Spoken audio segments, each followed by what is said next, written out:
In the first two parts we learned that the context in Atlantis narration may have suffered some alterations due to the fact that it was handled by several narrators with different intentions over a long period of time. We also learned that people's concept about the world map has changed a lot.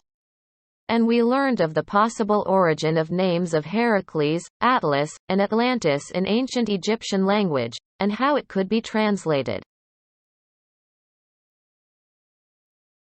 If the Straits of Heracles were the straits in front of the Sphinx of Giza, then where is Atlantis? Let us see how people have seen the Nile Delta through the ages. They have seen the delta consists of a lot of big islands and small islands.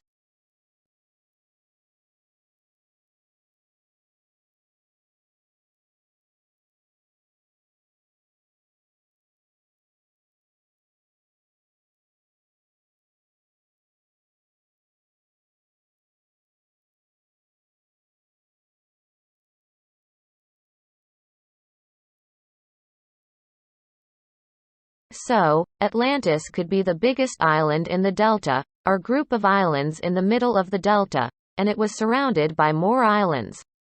And the city of Atlantis could be here or there or there. Now, what about the island was larger than Libya and Asia put together? Now we have to quote Herodotus again. The Nile divided Egypt into two parts, and to claim both the names, one a part of Libya and the other of Asia. The Egyptian priest could be reading to Solon from the temple records of thousands of years before their time. What is meant by Libya was the inhabited area of Libya adjacent to the west of the Nile Delta. And what is known by Asia or Arabia as the inhabited area adjacent to the east of the Nile Delta. Or, what he meant, the Atlantis Empire population outweigh the population on either side of the Nile Delta. From these you might pass to the whole of the opposite continent which surrounded the true ocean. For this sea which is within the Straits of Heracles is only a harbor, having a narrow entrance. Now the sentence. And from these you might pass to the whole of the opposite continent which surrounded the true ocean. For this sea which is within the Straits of Heracles is only a harbor, having a narrow entrance, but that other is a real sea. And the surrounding land may be most truly called a boundless continent.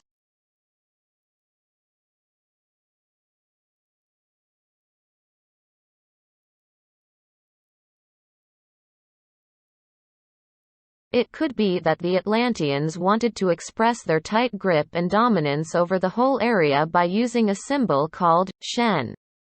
By the ancient Egyptians, which is a piece of rope with both ends knotted together. This symbol was used by the Egyptians to represent unity, and it was used by many cultures around the Mediterranean. The Ankh sign was probably derived from the shen to represent the unity of the whole Nile Valley by attaching a long piece of rope to the ring. To represent the whole valley. It looks like after centuries of disorder and social strife, unity and security was vital to the ancient Egyptians' life. Therefore, they used the Ankh sign as symbol of giving life. One of the early uses of these symbols together was found in a room in King's Zoser Step Pyramid, showing it here with other samples. And we can see it held by the falcon or the vulture. Now, what about? The men of Atlantis had subjected the parts of Libya within the columns of Heracles as far as Egypt. And of Europe as far as Tyrrhenia? We have to go back to the original name of Europe. It's the name of a Phoenician princess and the mother of King Minos of Crete. The story of her abduction by Zeus in the form of a bull was a Cretan story, and the continent of Europe is named after her. We also know that Tyrrhenia came from Tyre. So probably the Egyptian priest meant, the men of Atlantis had subjected the parts of the Levant as far as Tyre. as he was using the names of the information of thousands of years before his time when he was reading it to Solon. Let us go back to the hieroglyph letters to see what could be the meaning of Atlantis in the ancient Egyptian language. If the name Atlantis was invented by the Egyptians, it will be a description of the island. A. High. T. Mound. L. Lion. N. Water. T. Mound or island. S. Social status. And it will read like the high growth or mound of the lion separated by water from the mound of the privileged. At the end, Critias describes the demise of Atlantis as, "The island of Atlantis in like manner disappeared in the depths of the sea." That makes sense, too, because most of the Nile Delta was submerged at the end of the last ice age. It could be years of global warming that triggered the melting of most of the ice in the world. The ensuing evaporation of water triggered a long rainy period that raised the sea level around the world more than 100 meters. And consequently, almost all the coastline of all the continents moved inland. The whole Nile Delta is a low land area. Therefore, Atlantis was submerged and probably slipped under the Mediterranean seawater. It will make a lot of sense if we drop the dramatic phrase, "in a single day and night." The submerging of Atlantean cities, and slipping of some of the islands into the muddy shoal could have taken hundreds of years. And the Nile Delta became a huge gulf. I quote from Critias, within the Pillars of Heracles. Then the annual flood silt pushed the seawater north and rebuilt the delta in the following millennia. So the whole area became a shoal of mud, impassable and impenetrable.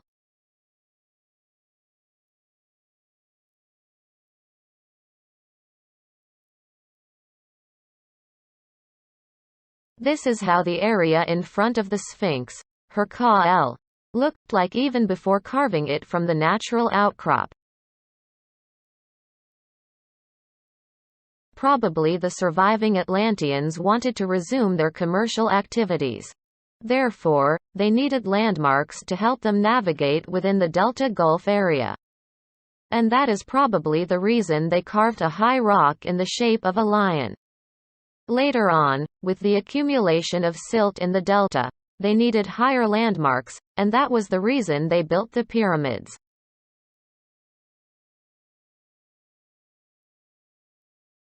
This is how Hercule would be looking over the straits that lead to the entrance to the Big River and the Nile Valley. And this is a picture of the pyramids, the Pillars of Hercule, in the time of the flood, when there was floods, showing the need for navigation landmarks. I don't think it was a coincidence to align the two big pyramids along the northeast-southwest diagonal. Aligning two high objects like two beacons or two lighthouses to mark a safe passage or entrance to a harbor has been used everywhere.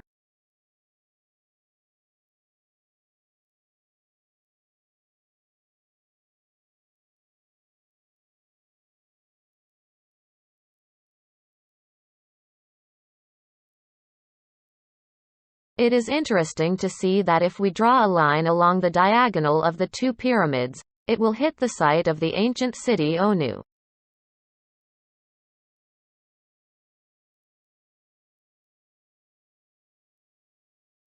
And if we extend the line further, it will hit the Phoenician city of Tyre.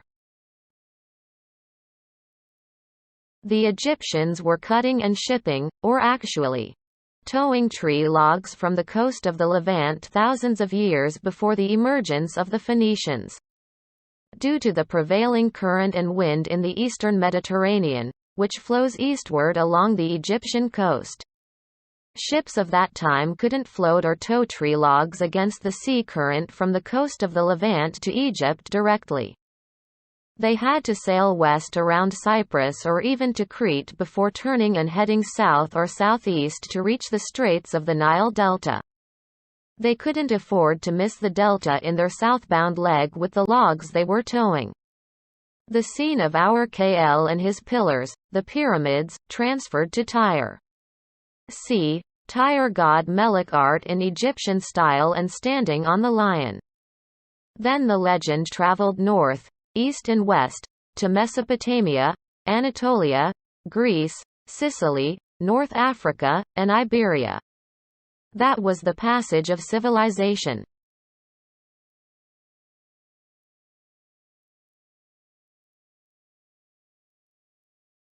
Heracles was identified with Melkar, Malek el-Ard, who was the king and god of the Phoenician city Tyre. He was often shown holding an Egyptian ankh or lotus flower.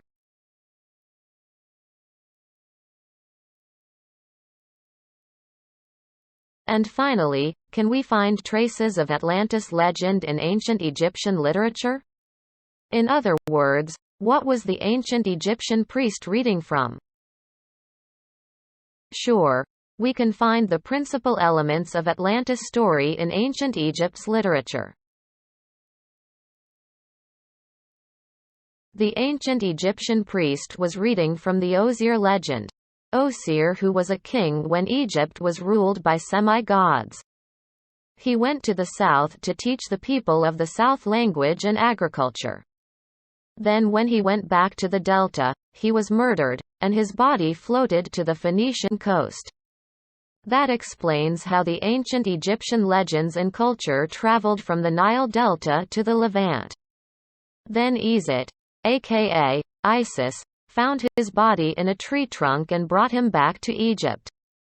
That represents how the Egyptians shipped timber from the Levant to Egypt. Osir and Isat legend reflects the first part of the story of Atlantis, the part of a great civilization and its spreading over the surrounding area. The ancient Egyptian priest was reading from the legend of Nu, who represented the primordial waters that covered the earth in the beginning of creation. Nu, aka Noah, and the flood, and his sons, Shem, who represented the people of the north. The whole area northeast of Egypt is called Sham until today. His other son Ham represented the people of the south. Nu represents the second part of the story, the deluge and sinking of Atlantis. He was reading from the ancient Egyptian legend of creation and the Bennu bird who landed on a pyramid shape called Binbin. Then he started naming things to bring it out to life. The Bennu bird represents the final part of the story. The landing of the Atlanteans on the higher land around the delta, which entailed in violently pressing on the inhabitants of these areas, which extends from Libya in the west to the Nile Valley to the south and the Levant, Europe, to the east. So, in a nutshell, if we drop the moral fable in the beginning of the story and the dramatic ending, Atlantis in the Nile Delta could shed some light on many unsolved mysteries like how come an advanced civilization emerged out of nowhere? Where has this civilization gone?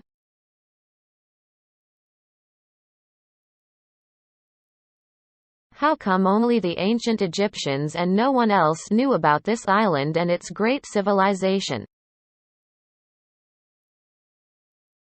What were actually the ancient Egyptian priests reading about this legend from? The etymology of the name Atlas, and how Atlas is related to the pyramids. Why is the island named after Atlas? And why are his daughters, the Atlantides, or three? What is the relationship between Heracles and Atlas, and why are both so mysterious and of uncertain origin in Greek mythology? How come an island bigger than what we know now by Africa and Asia altogether, and why not Africa and Europe for instance? Where is the shoal of mud that buried Atlantis? Why do the Atlanteans go out to invade the world for no reason other than to survive after the inundation? Why were the Sphinx, Hercule, and the pyramids built in this place particularly? What was the original meaning of some of the ancient Egyptian legends? Atlantis may have disappeared, but the names of some locations in the delta retain memories, like Tanta City and Tanitite for the Tanitic branch of the Nile Delta. Below the deposited layers of mud of the Nile Delta we may find, not only Atlantis, but also the link between Homo erectus and Homo sapiens.